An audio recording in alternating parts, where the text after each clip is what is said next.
उम्मीद करता हूँ आप सब बहुत अच्छे होंगे। मेरा नाम है अभिषेक और स्वागत है आपका जीएस कैपिटल सिविल सर्विसेज में। दोस्तों, जो दृष्टि आईएएस का जो फुल लेंथ टेस्ट था उसका यह लास्ट पार्ट है और यहाँ पे हम 101 से और 150 तक क्वेश्चन देखेंगे। ठीक है, आइए शुरू करते हैं। क्वेश्चन है यहाँ पे, कृषि सखी अभिसरण कार्यक्रम KSCP के संदर्भ में निम्नलिखित कथनों पर विचार कीजिए। ठीक है, करते हैं। इसके नीचे ऑप्शन दिए गए हैं और यहाँ पे इसके कथन हैं। इसका उद्देश्य ग्रामीण महिलाओं को कृषि सखियों के रूप में प्रशिक्षित करके सशक्त बनाना है।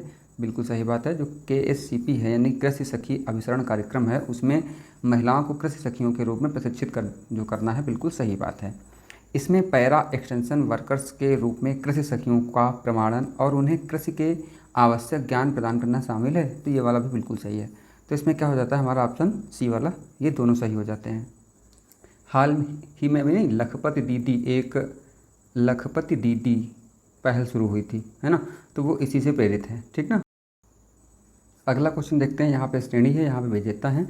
ये बात कर रहा है नोबेल पुरस्कार के बारे में। तो साहित्य का, भौतिकी का, चिकित्सा का और रसायन का यहाँ पे दिया रखा है। ठीक है, तो देखते हैं। अगर इसमें सबसे सरल साहित्य का मुझे लगता है, क्योंकि साहित्य को सिंगल मैन को मिलता है, तो ये मतलब जो इस बार याद होगा हांगकांग को मिला है। देखिए कि हमारा इससे काम हो जाता है। जी बिल्कुल, एक का चार सिर्फ एक में दिया है यानी कि हो गया। तभी मैं कहता हूँ कि कूट वाले क्वेश्चन अच्छे होते हैं। आपको अगर एक भी पता है तो आपका काम हो जाएगा। ठीक है, तो भौतिकी का मिल गया किसको, हांगकांग को। सॉरी साहित्य का साहित्य का किसको मिल गया, हांगकांग को मिल गया। आगे बढ़ जाते हैं।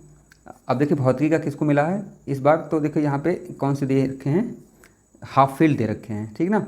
तो भौतिकी का जो नोबेल मिला है वो हाफील्ड महोदय को मिला है। इनके साथ में हिट्टन महोदय थे। कौन थे, हिट्टन महोदय, इनको भी मिला है। और तंत्रिका विज्ञान के क्षेत्र में इनको मिला है। ठीक है, इनको तंत्रिका विज्ञान के क्षेत्र में मिला है, तंत्रिका विज्ञान के क्षेत्र में मिला है। ठीक है, चिकित्सा का जो नोबेल मिला है ये किसको मिला है, तो विक्टर एम्ब्रोस महोदय हैं। और इनके साथ में है गैरी कुर्वेन। कौन है, गैरी कुर्वेन।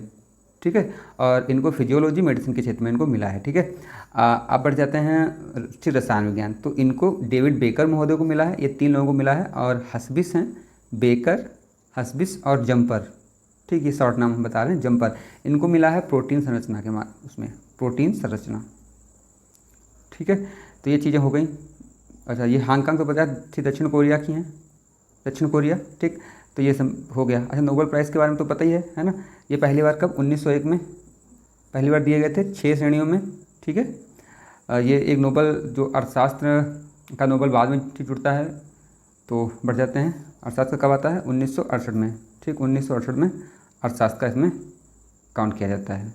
ठीक, अच्छा, इसकी कुछ बातें हैं वो याद समझ लीजिए। देखिए क्या है, ये हर साल जो है दिसंबर में स्टॉकहोम की राजधानी, स्टॉकहोम जो है स्वीडन की राजधानी, वहाँ पे इनको अनाउंसमेंट किया जाता है। लेकिन जो शांति का नोबेल होता है, शांति का नोबेल, वो नॉर्वे में दिया जाता है, मतलब नॉर्वे में इसका वो किया जाता है। ठीक, पहली बात। दूसरी बात क्या है कि ये मरणोपरांत किसी को नहीं दिया जाता है, मरणोपरांत नहीं दिया जाता है। ठीक, और ये अधिकतम 3 लोगों को ही दिया जा सकता है एक साथ में। ठीक है, 3 लोगों को दिया जा सकता है। अच्छा, प्रथम भारतीय कौन थे, तो रविन्द्रनाथ टैगोर जी थे। रविन्द्रनाथ टैगोर जी थे। 1913 में साहित्य का इसको मिला था, जो इनको मिला था। ठीक है, अच्छा, अगर देखा जाए कि नोबेल पाने वाली प्रथम भारतीय महिला अगर देखा जाए तो ये मदर टेरेसा थी, मदर टेरेसा। क्योंकि ये तब तक भारतीय क्या थी, भारतीय मूल की इनको नागरिकता मिल चुकी थी। तो ऐसे ये यहाँ पे था। बढ़ जाते हैं आगे और क्वेश्चन नंबर 103 की ओर। सांस्कृतिक पहल राइटर्स विलेज हाल ही में किस भारतीय राज्य में शुरू की गई। ठीक है, तो राइटर्स विलेज ये उत्तराखंड में शुरू की गई है। ठीक, उत्तराखंड में शुरू की गई है। और ये पहल क्या है, देखिए अंतर्राष्ट्रीय साहित्यिक और सांस्कृतिक समन्वय को बढ़ावा देने के लिए है। ठीक है, जिससे यह विश्व भर के लेखकों और कलाकारों के लिए सहयोग और जुड़ने का एक माध्यम बनाया गया है। ठीक है, यहाँ पे आके जुड़ेंगे लोग। ठीक, तो ये कहाँ है, उत्तराखंड में है। बढ़ जाते हैं आगे। हाल ही में भारत के पहले संविधान संग्रहालय का उद्घाटन कहाँ किया गया, बहुत मस्त क्वेश्चन है। तो OP Jindal global university Sonipat में। ठीक है, कहाँ किया गया, तो सोनीपत में किया गया। भारत के पहले संविधान संग्रहालय, एक क्वेश्चन मोस्ट है, इसको याद कर लेना अच्छे से। ठीक, अच्छा, यहाँ कभी कभी ये पूछता है कि किसने किया, तो ओम बिरला जी ने किया। ठीक है, ओम बिरला कौन है, अब ये तो आपको पता होगा कौन है, तो इसमें लोकसभा अध्यक्ष हैं। ठीक, बढ़ जाते हैं आगे। अच्छा, संविधान दिवस कब मनाया जाता है, तो 26 नवंबर को, ध्यान रखना, संविधान दिवस मनाया जाता है। अच्छा, अभी आप लोग कमेंट करिए संविधान हत्या दिवस कब मनाया जाता है, संविधान हत्या दिवस। अगर देखते हो वीडियो ना, देख तो सब लोग रहे हो, तो कमेंट क्या नहीं करते हो, संविधान हत्या दिवस प्लीज़ कमेंट जरूर करिए यहाँ पे। क्वेश्चन नंबर 5 देख लेते हैं। निम्नलिखित G20 शिखर सम्मेलनों का उनके संबंधित मेजबान देशों के साथ सम्मिलित कीजिए। बहुत अच्छा क्वेश्चन है।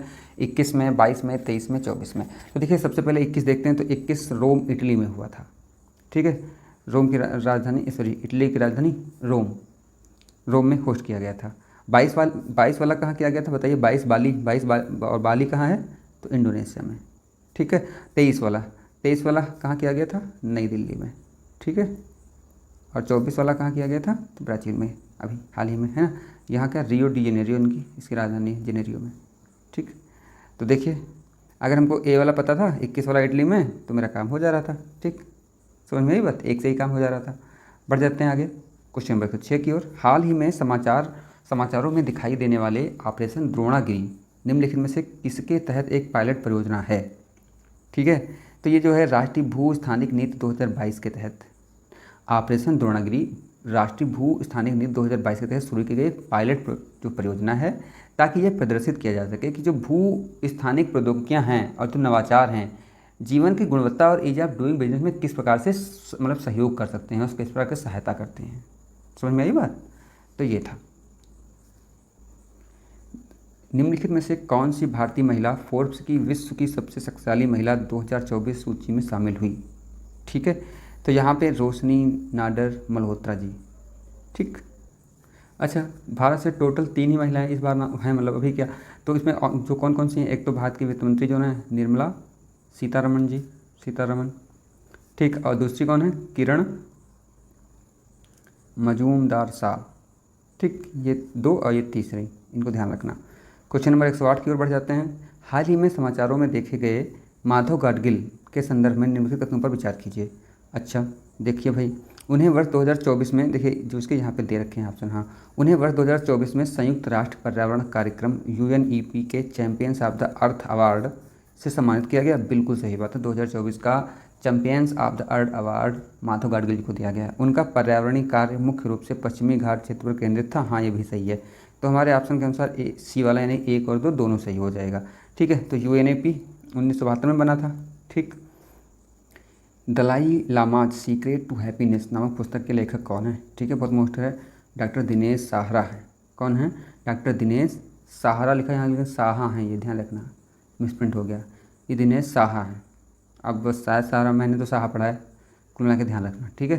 तो ये पुस्तक लिखी गई Dalai Lama secret to happiness. ठीक है। तो ये पुस्तक जो है जो धर्मशाला है हिमाचल प्रदेश में, ठीक, तो धर्मशाला में library of Tibetan works and archives ने क्या हुई कि विमोचित की गई वहाँ पे।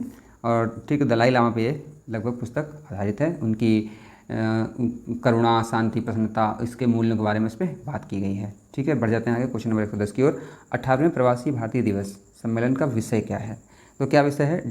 डायस्पोराज कंट्रीब्यूशन टू अ विकसित भारत। ये है, बहुत मोस्ट है क्वेश्चन, ध्यान रखना। देखिए 8 से 10 जनवरी 2025 में आयोजित किया गया। कि कौन नंबर का था? 18वां था, लिखा भी है यहाँ पे। ठीक है। तो ये हुआ। अच्छा, ये क्यों आयोजित होता है? क्योंकि 9 जनवरी को गांधी जी भारत आए थे पहली बार, तो यहाँ पे प्रवासी दिवस मनाया जाता है। अच्छा, इस बार जो सम्मेलन था वो ओडिशा द्वारा आयोजित किया गया था। किसके द्वारा? ओडिशा द्वारा आयोजित किया गया था। ठीक। तो इसमें ये किया गया, ये क्या थी? ये वाली डायस्पोरा कंट्रीब्यूशन वाला, ये इसकी थीम रखी गई थी इस बार। ठीक है। बाकी तो हमने बता दिया कि 9 जनवरी 1915 को ये हुआ था। इसके लिए क्यों होता है? गांधी जी आए थे इंग्लैंड से वापस। ठीक है। Question number 11। निम्नलिखित में से किस संगठन ने भारत में पुलिस आधुनिकीकरण पहल के हिस्से के रूप में भारत पोल पोर्टल का विकसित किया है? भारत पोल पोर्टल विकसित किया है। तो मोस्ट ये होता है कि भारत पोल पोर्टल किससे संबंधित है? तो यहाँ पे क्या है? पुलिस में आधुनिकीकरण से। और किसने इसको विकसित किया है? ठीक ना, तो केंद्रीय अन्वेषण ब्यूरो ने, जिसको कहते हैं CBI। ठीक है, समझ में आई बात? तो बढ़ जाते हैं आगे क्वेश्चन नंबर 112 की ओर। निम्नलिखित में से कौन सा देश जुलाई 2025 में आगामी ब्रिक्स शिखर सम्मेलन की मेजबानी करने वाला है? बहुत ही मोस्ट क्वेश्चन है। ऐसे क्वेश्चन बहुत मतलब पूछे ही जाते हैं। ठीक है। तो कौन करेगा? ब्राज़ील करेगा। ब्रिक्स की स्थापना कब हुई थी? तो 2009 में। ब्राज़ील, रूस, इंडिया और कौन था इसमें? चाइना था। ठीक है। उसके बाद में क्या होता है? 2010 में कौन आता है इसमें? साउथ अफ्रीका आ जाता है। तो ये ब्रिक्स से ब्रिक्स बन जाता है। ठीक है ना, जबकि ब्रिक की कब हुई थी? 2009 में। ठीक है। तो सामूहिक रूप से ये देश जो विश्व की 40% जनसंख्या का प्रतिनिधित्व करते हैं, ये ध्यान रखना। ठीक है। और वैश्विक जो GDP है उसमें 25% का योगदान करते हैं। ठीक, समझ में आई बात, मतलब वैश्विक बाजार में महत्वपूर्ण हिस्सेदारी रखते हैं।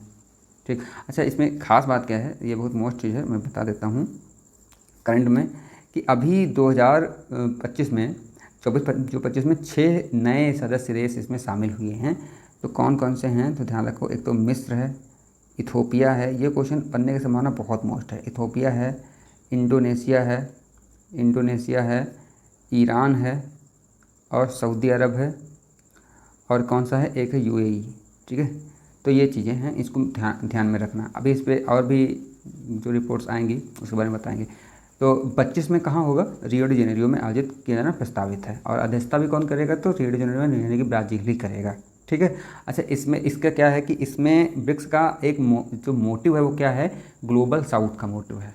ठीक है, क्या है कि ग्लोबल साउथ, देखो ऐसा था कि अभी तक कहा जाता था कि जो पावर शिफ्टिंग है वो क्या है, ये जैसे विश्व है ना, तो ये ऊपर है, इधर नॉर्थ में है, जबकि अब क्या है, जो ब्रिक्स का कहना है कि ये साउथ में अब होनी चाहिए। ठीक ना, जो नॉर्थ का मतलब क्या, उत्तरी अमेरिका यूरोप में था, अभी इधर जो आएगी। ठीक, तो ये चीज़ समझ में रखना।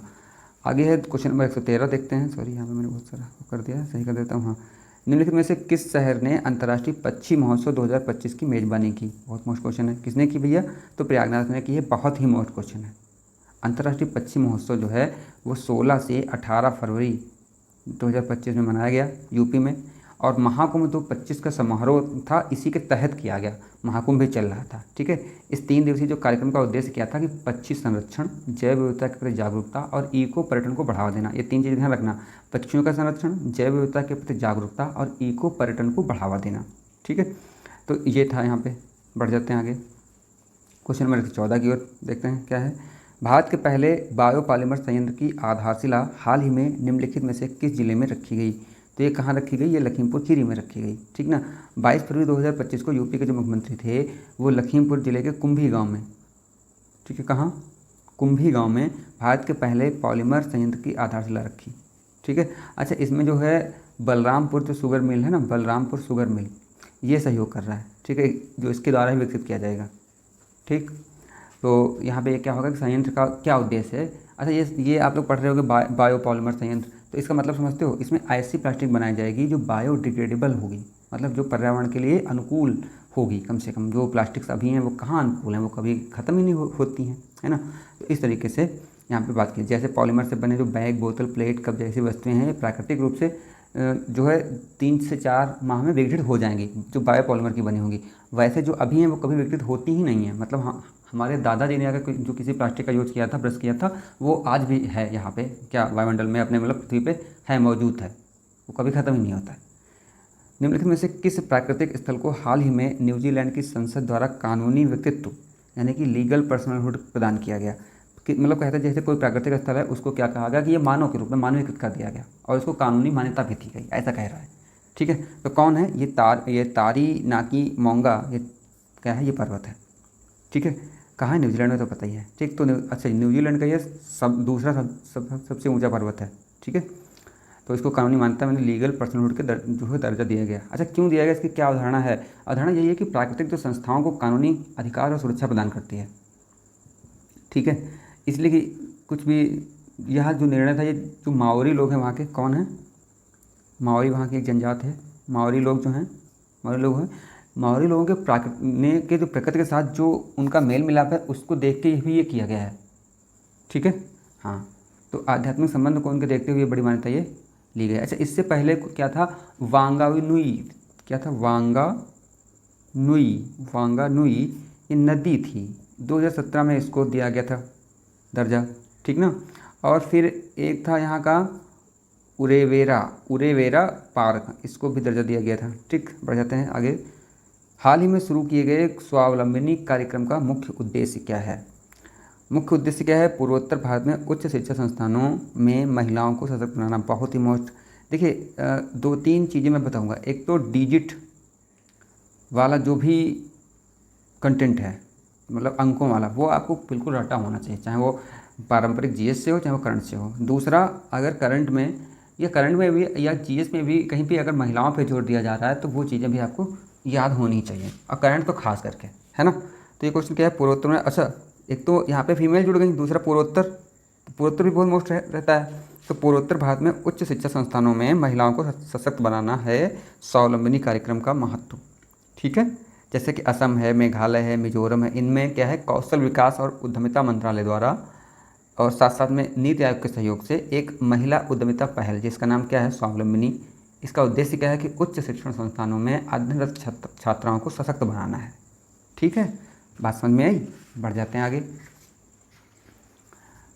क्वेश्चन नंबर 117 देखते हैं। पहले वैश्विक स्टॉक टेक समीक्षा के अनुसार 2015 की पेरिस समझौते द्वारा निर्धारित तापमान लक्ष्यों को प्राप्त करने के लिए 2030 तक कितनी उत्सर्जन में कमी आवश्यक है। बहुत मोस्ट क्वेश्चन है, तो 43%। ठीक है, तो सीधा सीधा क्वेश्चन है कि भैया जो ग्रीन हाउस गैस का जो उत्सर्जन है इसमें 43% कमी की आवश्यकता है, तब जाके हमें अपना लक्ष्य प्राप्त हो सकेगा। ठीक है, बढ़ जाते हैं। हाल ही में किस भारतीय राज्य ने देश का पहला वरिष्ठ नागरिक आयोग स्थापित करने के लिए एक विधेयक पारित किया है। बहुत ही मोस्ट क्वेश्चन है, तो किसने किया है, ये केरल ने किया है। इस तरीके के जो काम होते हैं वो केरल और एमपी ये दोनों बहुत ज़्यादा इस टाइम कर रहे हैं। अच्छा, अभी हैप्पीनेस कमेंट करिए, हैप्पीनेस मंत्रालय किसने शुरू किया है। करते तो हो नहीं आप लोग कमेंट, लेकिन कोशिश करना भी है। ठीक है, बढ़ जाते हैं आगे क्वेश्चन नंबर 119 की ओर। निम्नलिखित में से कौन सा भारत न्याय रिपोर्ट में प्रयुक्त 5 मानदंडों में से एक नहीं है। अच्छा, जो क्या है भारत न्याय रिपोर्ट होती है उसमें 5 मानदंड होते हैं और कह रहा है कि उनमें से इसमें कौन सा यहाँ पे नहीं दिया गया है। तो जो साक्षरता दर है वो नहीं है। ठीक, देखिए जो इंडिया जस्टिस रिपोर्ट है एक अग्रणी राष्ट्रीय आवधिक मूल्यांकन है जो न्याय देने के लिए भारतीय राज्यों की क्षमता को रैंक करता है। ठीक है, ध्यान रखना, न्याय रिपोर्ट में क्या है वो रैंक दिखाता है। यह 4 स्तंभों का मूल्यांकन करता है। ठीक है, कौन कौन से, पुलिस, जेल, न्यायपालिका और कानूनी सहायता। ठीक है, इनके तहत क्या होते हैं 5 प्रमुख आधार होते हैं। आधार कौन कौन से, मानव संसाधन होता है। ठीक है, अच्छा बजट भी होता है। बजट क्या होता है कि भाई अगर कोई सरकार खर्च ही नहीं कर रही तो वो कैसे सही होगा। ठीक, दूसरा क्या होता है, कार्यभार होता है। ठीक, कार्यभार होता है और विविधता होती है। क्या होती है, विविधता, विविधता, विविधता। ठीक है, तो बढ़ जाते हैं आगे। अंतर्राष्ट्रीय आईपी इंडेक्स में भारत के प्रदर्शन के संबंध में निम्नलिखित में से कौन से कथन सही हैं। ठीक है, देखिए यहाँ पे इसके नीचे दे रखे हैं ऑप्शन। भारत की रैंकिंग पिछले वर्ष की तुलना में अपरिवर्तित रही है। हाँ, यहाँ पे जो पिछले वर्ष की जो रैंकिंग इसकी थी वही इस बार भी है। ठीक है, अच्छा क्या रैंकिंग थी, 42। ठीक, 42। अच्छा, ये 2022 में भी थी, 2023 में भी थी, तो ये अभी नीचे नहीं गिरी, ये बिल्कुल स्थिर है, ना तो बढ़ी है ना तो कोई कोई बदलाव इसमें नहीं हुआ है। वर्ष 2022 में भारत के स्कोर में गिरावट देखी गई से नहीं, अभी मैंने बताया ना 22 में भी क्या 42 ही थी। ठीक है, तो कोई स्कोर में कोई ठीक गिरावट नहीं देखी गई। ठीक, पढ़ जाते हैं आगे। तो यहाँ पे केवल एक सही हो जाएगा। किस कन्नड़ पुस्तक को अंतर्राष्ट्रीय बुकर पुरस्कार के लिए चयनित होने वाली पहली पुस्तक बनने का गौरव प्राप्त हुआ है। ठीक है, तो बहुत अच्छा क्वेश्चन है। हार्ट लैम्प को कौन सुने होंगे, अभी पढ़े होंगे ना, बानू मुश्ताक। बानू मुश्ताक, तो हार्ट लैम्प बानू मुश्ताक की लघु कथाओं का संग्रह है। ठीक, और अंतर्राष्ट्रीय बुकर पुरस्कार के लिए चयनित की जाने वाली पहली कन्नड़ पुस्तक है, तो ये बहुत मोस्ट हो जाती है। ठीक, समझ में आई बात। बढ़ जाते हैं आगे। अच्छा हाँ, एक चीज़ और है, अंग्रेजी में इसका अनुवाद किसने किया है अंग्रेजी में, तो ये है दीपा भस्थी। ठीक, बढ़ जाते हैं क्वेश्चन नंबर 122 की ओर। हाल ही में समाचारों में रहे अस्त्र MK3 के संदर्भ में निम्नलिखित कथनों पर विचार कीजिए। ठीक, इसके ऑप्शन नीचे दे रखे हैं। यह एक उन्नत सतह से आकाश प्रक्षेपास्त्र है, तो बिल्कुल नहीं, क्योंकि यहाँ पे क्या रखा, अस्त्र दे रखा ना। अस्त्र का मतलब क्या है, एयर टू एयर। ठीक है, यानी कि सतह से नहीं। अस्त्र का मतलब ही होता है क्या कि हवा में फेंक, जो शस्त्र होता है वो थोड़ा सा, अस्त्र का मतलब क्या, हवा में फेंक मार, तो हवा में क्या, हवा से हवा, एयर टू एयर, यानी ये वाला तो गलत हो जाता है। इसका विकास रक्षा अनुसंधान और विकास संगठन DRDO द्वारा किया गया, ये वाला बिल्कुल सही है। तो यानी हमारा ऑप्शन बी सही हो जाएगा। बस समझ में, एयर टू एयर है और DRDO ने ही इसको बनाया है। ठीक है, अच्छा अस्त्र MK3 का नाम अब क्या जो हो गया, ये बहुत मोस्ट है, इसका नाम रखा गया है गांडीव। क्या रखा है, गांडीव। और गांडीव क्या है, तो अर्जुन के धनुष का नाम था, अर्जुन के धनुष का नाम गांडीव। अर्जुन कौन जानते होंगे आप लोग। ठीक है, बढ़ जाते हैं आगे क्वेश्चन नंबर 123 की ओर। खाद्य श्रृंखला के संदर्भ में निम्नलिखित में से कौन सा कथन सही नहीं है। इसके ऑप्शन, अच्छा हाँ सही नहीं है, मतलब यहीं से देखना है हमको कौन सा सही नहीं है। देखिए, खाद्य श्रृंखला में ऊर्जा का प्रवाह सदैव एक दिशा में होता है, बिल्कुल सही बात है। ये होता है ऊर्जा जो पिरामिड, सदैव नीचे से क्या ऊपर की ओर ऊर्जा एक दिशा में होती है। और 10% का नियम लगता है। अगर किसी के पास, देखो यहाँ पे अगर मैंने ये बनाया डायग्राम और मैंने यहाँ पे एक चीज़ रखी जिसके पास 100 कैलोरी ऊर्जा है, और अगर मैं इसका उपभोग करूँगा तो मेरे पास इसका 10% जाएगी, ठीक है। तो ये 10% का नियम लागू होता है और एक दिशी होता है सदैव, ठीक है। एक दिशा में ही जाएगा, ये नहीं कि चारों तरफ फैले, ठीक है। और इसको दिया था लिंडमान नामक एक वो वैज्ञानिक ने, ठीक है। तो ये सही है पहला वाला। कदाचित कौन सही नहीं है, देखिए सभी खाद्य श्रृंखलाएं शाकाहारियों से प्रारंभ होती हैं जो प्राथमिक उत्पादक होते हैं। जी नहीं, ऐसा नहीं है, ठीक है। देखो क्या होता है, शाकाहारी प्राथमिक उत्पादक हैं ही नहीं, तो वहाँ से शुरुआत कैसे होगी शाकाहारी संबंधी, है ना। क्या होता है कि प्राथमिक उपभोक्ता, वे प्राथमिक जो उपभोक्ता हैं प्रत्येक खाद्य श्रृंखला हरित पादप, कैसे क्या होता है हरित पादप शैवाल या फाइटोप्लैंक्टन जो प्रकाश संश्लेषण से अपना भोजन स्वयं बनाते हैं उनसे प्रारंभ होती है, ठीक है। तो ये भैया ये तो गलत हो गया बी वाला, समझ में आई बात। भाई देखो घास है ना, घास है, घास को खाएगा ना प्राथमिक जो उत्पादक, क्या कह रहे हैं सॉरी, ठीक है। तो यहाँ पे क्या, वो प्राथमिक उत्पादक नहीं, प्राथमिक क्या है, उपभोक्ता होते हैं शाकाहारी, है ना। तो पहले घास, फिर उनको घास खाने वाले जो होते हैं, फिर उनको ऐसे चलता है। प्रत्येक पोषण स्तर पर ऊर्जा की हानि के कारण खाद्य श्रृंखलाएं सामान्य छोटी होती हैं, हाँ बिल्कुल, बहुत ज़्यादा लंबी नहीं होती क्योंकि क्या होता है 90% तो ऊर्जा की हानि होती है ना। अच्छा, शीर्ष मांसाहारी सामान्यतः खाद्य जाल के अंत में होते हैं, बिल्कुल सही बात है। तो यानी कि बी वाला गलत था, बाकी सब सही है। देखते हैं 24 नंबर क्वेश्चन को, 124।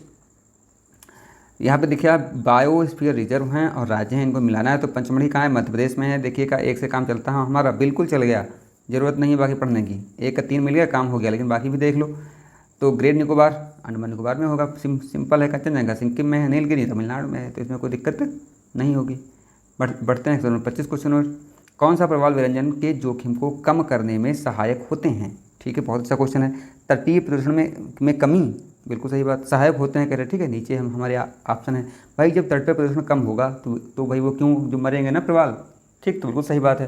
प्रवाल भित्तियों के पास पर्यटन का प्रबंधन, हाँ अगर प्रबंधन सुनियोजित हो जाए तो वहाँ पे ज़्यादा प्रदूषण होगा ही नहीं, है ना। तो ये भी बिल्कुल सही बात है। ग्रीन हाउस गैस उत्सर्जन को सीमित करना, बिल्कुल भाई, तापमान बढ़ रहा है तो सब पे प्रभाव पड़ रहा है, ठीक है। तो 1 2 3 ये तीनों हो जाएंगे, ठीक है, व्याख्या नहीं करेंगे, लंबा हो जाएगा। निम्नलिखित में से कौन सी पारिस्थितिकी तंत्र में एक कीस्टोन प्रजाति का उदाहरण है, ठीक है। देखिए भाई, शिकार प्रजातियों की आबादी को नियंत्रित करने वाला शिकारी, कह रहा है कौन सा एक कीस्टोन प्रजाति का उदाहरण है, तो मुझे तो यही सही लग रहा है। देखिए पहले क्या, कीस्टोन होती क्या ये समझिए, जिसकी उपस्थिति और पारिस्थितिकी तंत्र में भूमिका का अन्य जो जीव होते हैं, अन्य जीवों को हो या संपूर्ण पारिस्थितिकी ढांचे पर प्रतिकूल प्रभाव पड़ता है, ठीक है।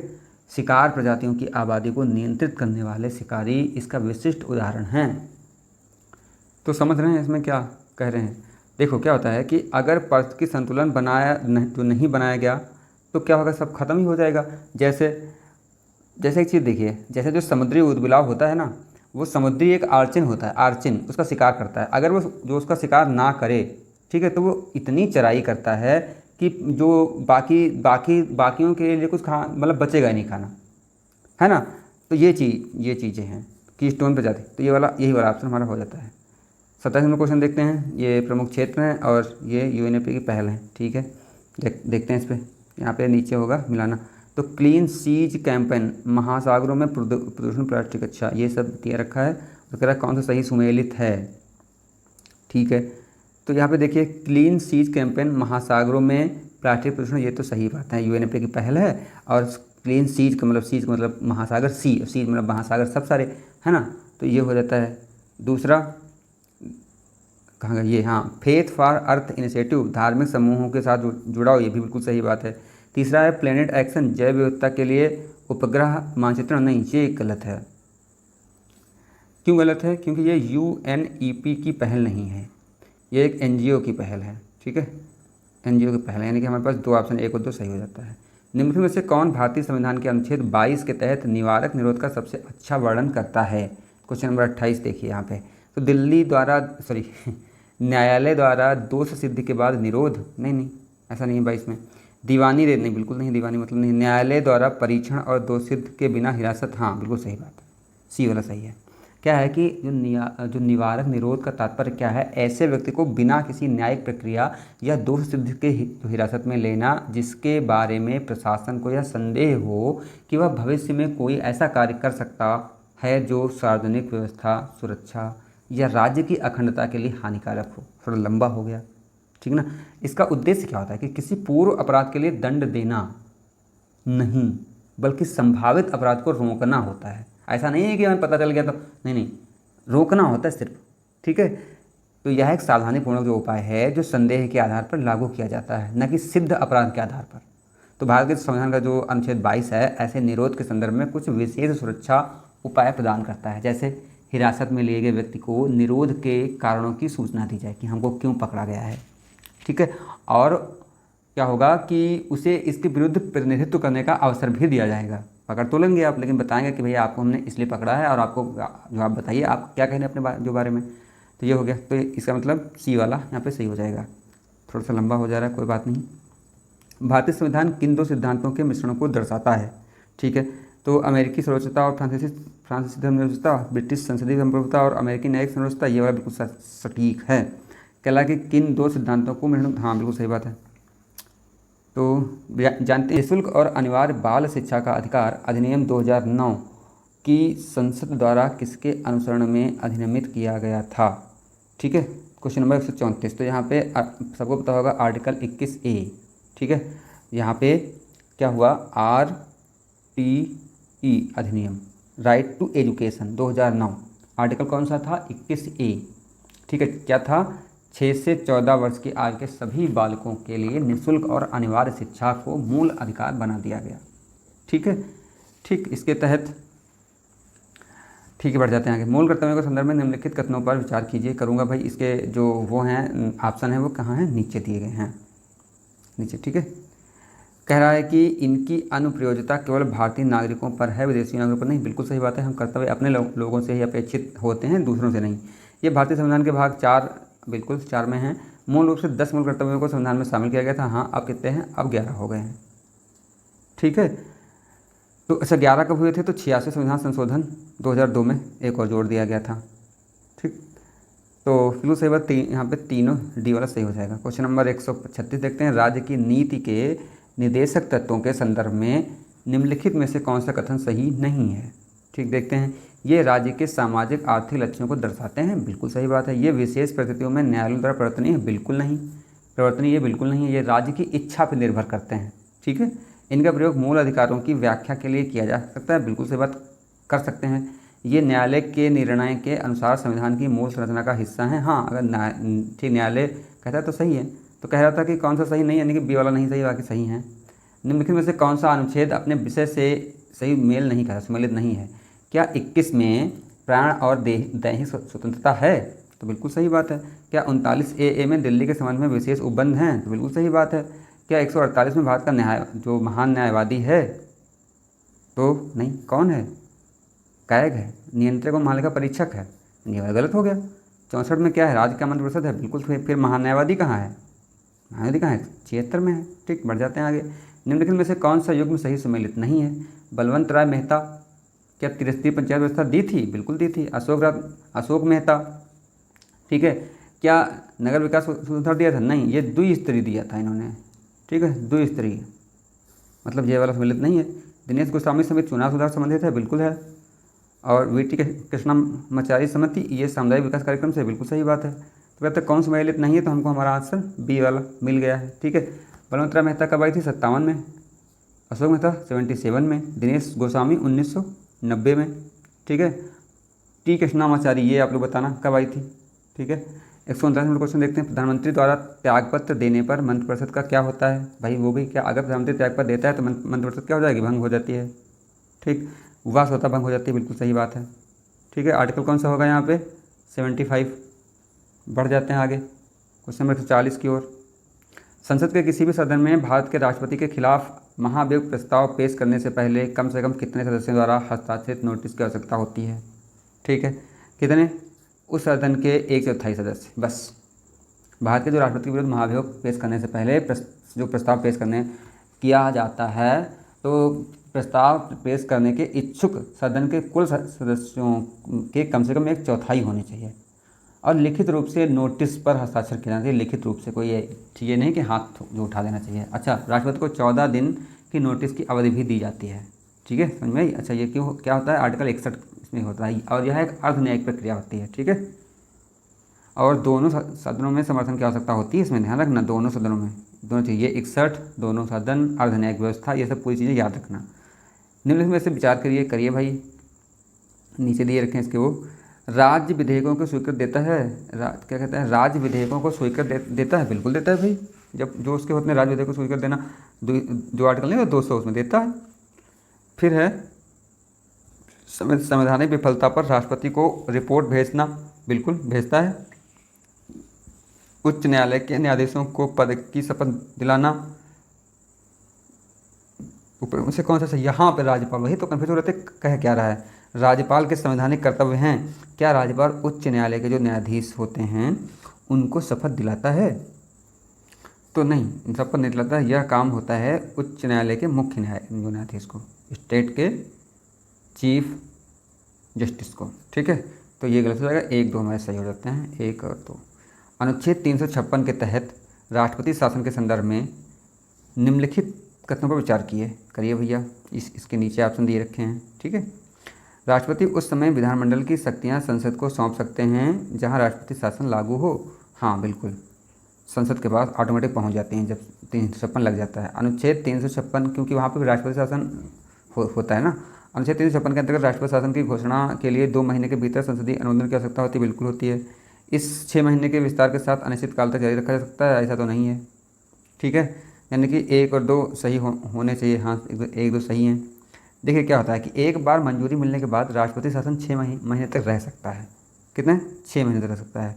और जैसे अनिश्चित काल के लिए नहीं, बल्कि कब, अधिकतम कितना होता है, ध्यान रखना, 3 वर्षों तक, अधिकतम 3 वर्षों तक, एक बार में 6 माह तक। ठीक है, ध्यान रखना। हालांकि क्या होता है, 1 वर्ष से अधिक के किसी भी विस्तार के लिए राष्ट्रपति आपातकाल लागू होना या निर्वाचन आयोग द्वारा चुनाव कराने में आने वाली कठिनाइयों को प्रमाणित करना आवश्यक है। अगर 1 वर्ष से ज़्यादा अगर 1 वर्ष से ज़्यादा का टाइम लग रहा है तो आपको बताना होगा कि आप किस लिए ऐसा कर रहे हो, कारण बताइए। ठीक है, बढ़ जाते हैं आगे। भारत के महान्यायाधीश के संदर्भ में निम्नलिखित कथनों पर विचार करिए भाई। इसके ऑप्शन कहाँ हैं? नीचे दे रखे हैं। कह रहा है कि उन्हें सर्वोच्च न्यायालय के न्यायाधीश के रूप में कार्यरत होना चाहिए। नहीं, ऐसा नहीं है। ठीक है, क्या होता है, उन्हें संसद के दोनों सदन में बोलने का अधिकार है, बिल्कुल सही बात है। तो यहाँ पे जो कार्यरत शब्द जो लग गया यही गलत है, कार्यरत की जरूरत नहीं है, उस योग्य होना चाहिए बस, है ना। तो इसका ऑप्शन 2 सही हो जाएगा। लोकसभा की कार्रवाई के संदर्भ में निम्नलिखित में से कौन सा कथन सही नहीं है? देखिए भाई, शून्यकाल का उल्लेख प्रक्रिया नियमों में किया गया है, बिल्कुल नहीं, यही गलत है। ठीक है, देखो, शून्यकाल का उल्लेख लोकसभा की प्रक्रिया के नियमों में नहीं है। ये क्या है? ये अनौपचारिक प्रथा है, बस चल पड़ी। कैसी है? अनौपचारिक है, बस ये चल पड़ी। ठीक है, जो प्रश्नकाल के तुरंत बाद शुरू होती है। ठीक, और सदस्यों को बिना किसी पूर्व सूचना के अत्यावश्यक सार्वजनिक महत्व के मामलों को उठाने की अनुमति देती है। ठीक है ना, तो ये कहीं लिखा हुआ नहीं है। प्रश्नकाल सत्र का पहला घंटा होता है, बिल्कुल सही बात है। स्थगन प्रस्ताव के लिए अध्यक्ष की सहमति आवश्यक है, बिल्कुल सही बात है। मंत्रिपरिषद के विरुद्ध अविश्वास प्रस्ताव लाया जा सकता है, बिल्कुल सही बात है। मतलब यही वाला ए वाला हमारा गलत हो जाता है। बढ़ते हैं क्वेश्चन 45 की ओर। राज्यसभा के संदर्भ में बात करनी है। देखिए, यह संसद को राज्य सूची के विषयों पर कानून बनाने के लिए अधिकृत करती है, बिल्कुल कर सकती है। यह एक प्रस्ताव के माध्यम से उपराष्ट्रपति को हटा सकती है राज्यसभा, हाँ बिल्कुल हटा सकती है, यानी कि ये दोनों सही हैं। ठीक है, देखिए क्या है कि आर्टिकल जो 249 होता है, इसमें क्या होता है कि राज्यसभा उपस्थिति और मतदान करने वाले सदस्यों के 2/3 बहुमत से एक प्रस्ताव पारित कर सकती है, जिसमें यह घोषित किया जाता है कि राज्य सूची के मामलों पर संसद द्वारा कानून बनाना राष्ट्रीय हित में आवश्यक है। ठीक है, देखिए थोड़ा भारी भरकम सेंटेंस लग रहे हैं कि पॉलिटी में होते ही हैं ऐसे। ठीक है, अच्छा, दूसरा क्या है कि यह प्रस्ताव के माध्यम से उपराष्ट्रपति को हटा सकता है। उपराष्ट्रपति का जो चुनाव होता है संसद के दोनों सदनों के द्वारा किया जाता है, ध्यान रखना। चुनाव संसद, अच्छा, उपराष्ट्रपति के बारे में क्वेश्चन भी आना तय है जो इस बात क्योंकि चुनाव अभी हुआ है ना, हो रहा है, शायद आज हो रहा है। हाँ, तो राष्ट्रपति का चुनाव संसद के दोनों सदनों के सदस्यों द्वारा किया जाता है, लेकिन उन्हें केवल राज्यसभा द्वारा उसके सभी सदस्यों के बहुमत से पारित एक प्रस्ताव के माध्यम से हटाया जा सकता है, ध्यान रखना। ठीक है, जिससे लोकसभा द्वारा साधारण बहुमत से स्वीकृत किया जाना चाहिए, बस। ठीक। क्या होता है, जब बनाना होता है किसी को तो बहुत लिमिटेड लोग उसकी हेल्प करते हैं, और जब किसी को बिगाड़ना होता है, गिराना होता है, तो भैया सब आके हेल्प करते हैं। ऐसे राष्ट्रपति में भी है, जब चुने जाएंगे तो सिर्फ क्या, सिर्फ निर्वाचित, लेकिन जब हटाना महाभियोग होगा तो सब, ठीक है, जो मनोनीत हैं वो भी भाग ले सकते हैं। आगे देखते हैं, भारत के संविधान की 10वीं अनुसूची के संदर्भ में कह रहा है कि निम्नलिखित में से किसे 91वें संविधान संशोधन अधिनियम 2003 के माध्यम से पेश किया गया था। तो देखिए यहाँ पे क्या है, दलीय विभाजन से संबंधित प्रावधान को हटा दिया गया तथा अयोग्यता से बचने के लिए विलय को एकमात्र आधार के रूप में बरकरार रखा गया। ठीक है, बात समझ में आई। देखिए 91वें संविधान संशोधन 2030 ने संविधान की 10वीं अनुसूची में एक महत्वपूर्ण संशोधन किया। क्या किया, इसने पार्टी विभाजन को अयोग्यता से छूट देने वाले प्रावधान को समाप्त कर दिया और उसकी जगह पर केवल विलय को वैध आधार के रूप में मान्यता दी। ठीक है, जैसे क्या होता है, पूर्व में यदि किसी पार्टी में कम से कम 1/3 सदस्य अलग हो जाते थे तो उसे विभाजन मानकर उन सदस्यों को क्या, अयोग्यता से छूट मिल जाती थी। इस प्रावधान का बार बार दुरुपयोग हो रहा था। ठीक, जिससे क्या होता था, मतलब राजनीतिक अस्थिरता उत्पन्न होती थी। तो 91 संविधान संशोधन के बाद अब यह अनिवार्य कर दिया गया कि कम से कम 2/3 सदस्य यदि किसी अन्य दल में विधिवत रूप से विलय करते हैं तभी उन्हें अयोग्यता से छूट मिलेगी। ठीक है, तो बढ़ जाते हैं आगे क्वेश्चन नंबर 47 की ओर। भारत संसदीय समिति की संरचना, कार्य और कार्यकाल किसके द्वारा निर्धारित किया जाता है। तो किसके द्वारा किया जाता है, संसद के संबंधित सदनों के नियम के द्वारा। ठीक है, बढ़ जाते हैं क्वेश्चन नंबर 148 की ओर। भारतीय न्यायपालिका के इतिहास में संसद में महाभियोग की कार्रवाई सबसे पहले किस न्यायाधीश के विरुद्ध की गई थी, किसके तहत की गई थी, न्यायमूर्ति वी रामास्वामी। पहला ये 1990 का मामला है, उसी इस टाइम का है, उसी जो दशक का, तो जो थे जस्टिस वी रामास्वामी, इनके विरुद्ध प्रारंभ किया गया था। ठीक है, इतने रखिए, आगे बढ़ जाते हैं। क्वेश्चन नंबर देखते हैं 149। किस संवैधानिक संशोधन ने एक ही व्यक्ति को 2 या 2 से अधिक राज्यों के राज्यपाल के रूप में कार्य करने की अनुमति दी। बहुत अच्छा क्वेश्चन है। 7वां संविधान संशोधन कब आया था, 1956 में। ठीक है, इतने मोस्ट है और कुछ इसमें मोस्ट नहीं है। क्या है कि भारत के राष्ट्रपति एक ही व्यक्ति को 1 से अधिक राज्यों के राज्यपाल को नियुक्त कर सकते हैं। Question number 150। किस मामले ने भारतीय संविधान के अनुच्छेद 21 के तहत व्यक्तिगत स्वतंत्रता की व्याख्या का विस्तार किया है। ठीक है, तो किसने किया है, मेनका गांधी मामला जो था। ठीक है, 1978 आर्टिकल 21 के तहत व्यक्तिगत स्वतंत्रता थी, इसकी व्याख्या की। इन्होंने ये बताया कि व्यक्ति के जो कुछ अधिकार होते हैं, जैसे कि क्या था कि जीवन और व्यक्तिगत स्वतंत्रता के अधिकार को केवल एक ऐसी प्रक्रिया के तहत छीना जा सकता है जो उचित, निष्पक्ष और न्यायसंगत हो। ठीक है, तो ये सब चीज़ें कुल मिला के यहाँ मेनका गांधी का आंसर है। ठीक है, तो इतना ही रखते हैं और ये टेस्ट सीरीज पूरी हुई। अब अगली हम ध्येय आईएएस के लेके आएंगे। ठीक है, कौन से शब्द 42वें संविधान संशोधन अधिनियम 1976 द्वारा भारतीय संविधान की प्रस्तावना में सम्मिलित किए गए थे। बहुत ही मोस्ट। ठीक है, बहुत बार क्वेश्चन आया। तो समाजवादी, पंथनिरपेक्ष और अखंडता। ठीक है, तो यहाँ पे दिया है 42वें 1976 में। तो इस संविधान संशोधन को मिनी संविधान कहा जाता है, मैंने बताया भी है किसी क्लास में, मिनी संविधान कहा जाता है। ठीक है, बढ़ जाते हैं आगे क्वेश्चन नंबर 32 की ओर। संपत्ति के अधिकार के संदर्भ में निम्नलिखित में से कौन सा कथन 44वें संविधान संशोधन के बाद सही है।